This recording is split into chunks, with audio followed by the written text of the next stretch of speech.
When you look at this image, what emotions do you feel? Frustration?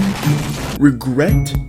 Pleasure even? What the fuck was that? If you answered yes to pleasure, What the fuck? then please stop watching the video.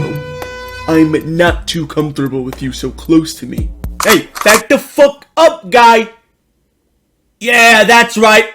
I've got the PNG of a gun here! So, let's take a step back. For those of you who are confused by the image from before, let me explain. This is the thumbnail for the video M is Bad, created by Newgrounds user Hexus, El ganso. which was later uploaded to YouTube by Judah the Master El escarabajo pelotero. on January 11, 2008. The video is known for its crude and twisted vision on the Super Mario universe, featuring violent and sexual themes throughout. Basically, M is Bad tells a story where Luigi's innocence is destroyed by Mario, and he does all he can to get revenge and murder his brother. Throughout the 8-minute and 31-second runtime, you can truly feel Luigi's struggle to obtain justice.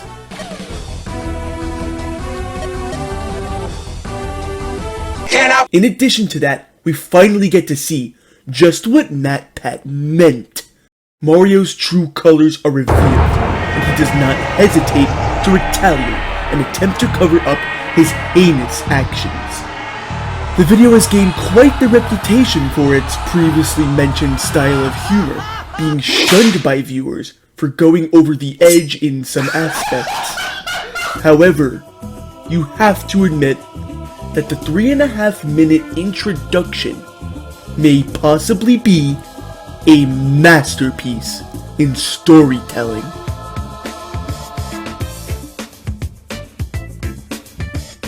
Now, let's take a minute and discuss what exactly makes a good introduction.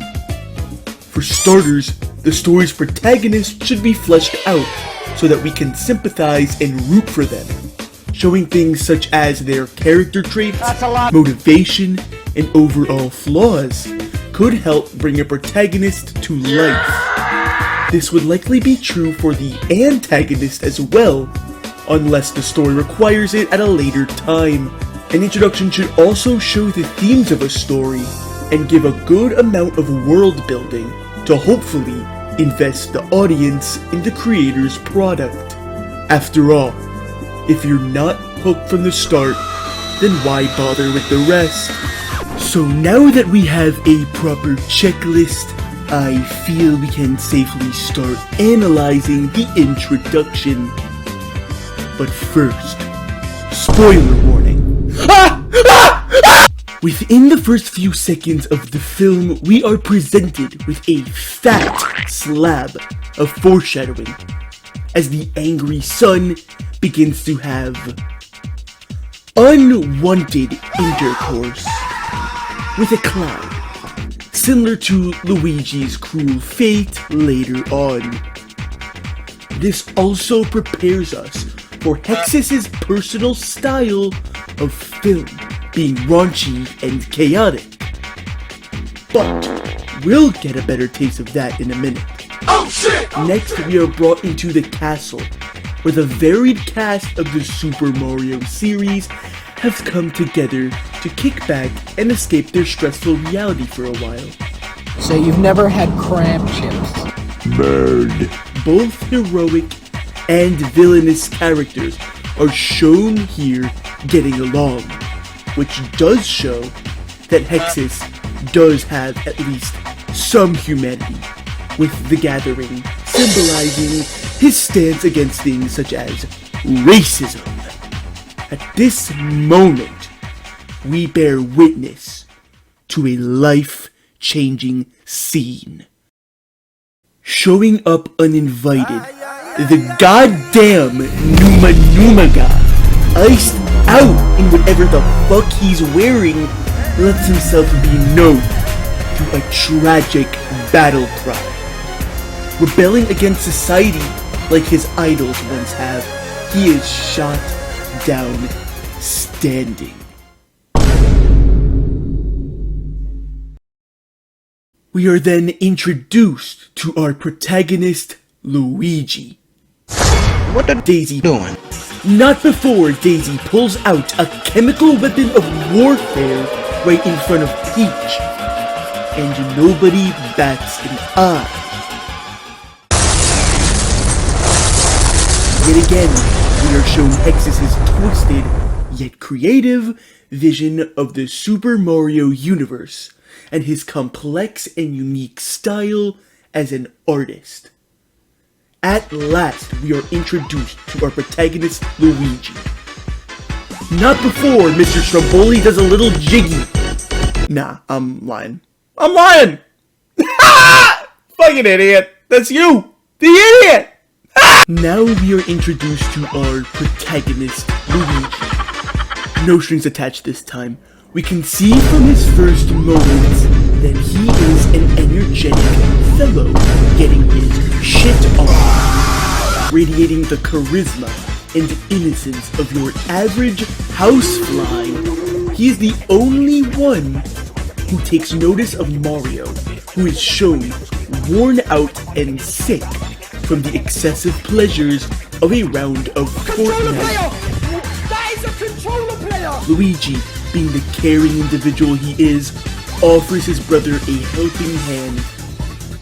Big mistake. Mario, in his current mindset, has become a warped and twisted man, overindulging in pleasures to the point of his sadism. From this point on, viewer discretion is advised. Mario, the utter bastard he is, takes full advantage of Luigi's kindness and prepares an attack. However, Luigi is no dumbass and flees this scene when things get dire. The hallway scene.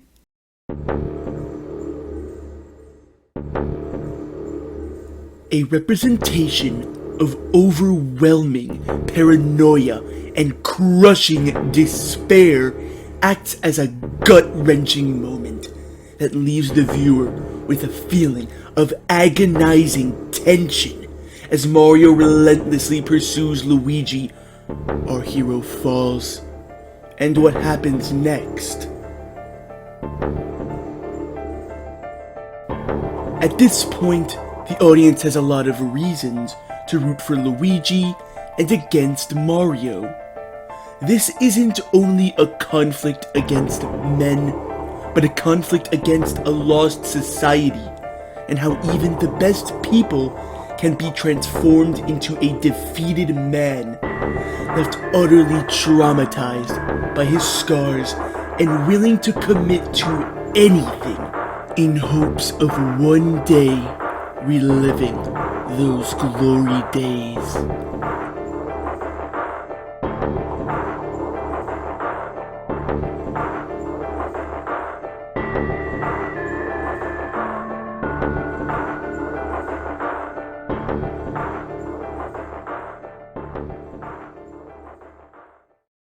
What the dog doing?